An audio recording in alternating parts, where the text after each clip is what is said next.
SRW India வழங்கும் தொழில் முனைவோருக்கான நீர் சுத்திகரிப்பு மேலாண்மை மற்றும் மறுசுழற்சி தொடர்பான கண்காட்சி டிசம்பர் 20 முதல் 22 வரை.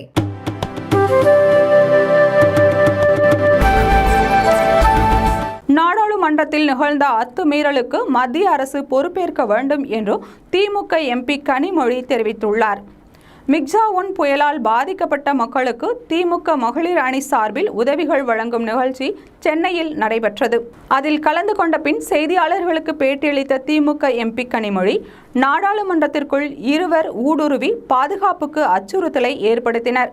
அதே நேரத்தில் நாடாளுமன்றத்திற்கு வெளியே 2க்கும் மேற்பட்டவர்கள் கோஷங்களை எழுப்பி போராட்டத்தில் ஈடுபட்டனர். நாடாளுமன்ற உறுப்பினர்களும் கூட பாதுகாப்பாக இருக்க முடியாத சூழல் உள்ளதை நாம் புரிந்து கொள்ள வேண்டும் என்று தெரிவித்தார். மேலும் புகைக்கக்கும் குப்பிகளுக்கு பதிலாக அவர்கள் துப்பாக்கிகளையும் வெடிகுண்டுகளையும் கூட கொண்டு வந்திருக்க முடியும். நாடாளுமன்ற கட்டிடத்திற்குள் நுழைந்து எவர் ஒருவரும் அத்துமீறலில் ஈடுபட முடியும் என்பதையே இது காட்டுகிறது. நாடாளுமன்ற உறுப்பினர்களின் பாதுகாப்பு போதுமானது அல்ல. கடந்த 2001ஆம் ஆண்டு நாடாளுமன்றத்தின் மீது தாக்குதல் நிகழ்ந்த போது அப்போதைய உள்துறை அமைச்சர் LK அத்வானி மக்களவையில் அது குறித்து அறிக்கை வழங்கினார். அதேபோல தற்போதைய உள்துறை அமைச்சரும் அறிக்கை வழங்க வேண்டும் என்று கனிமொழி வலியுறுத்தியுள்ளார்.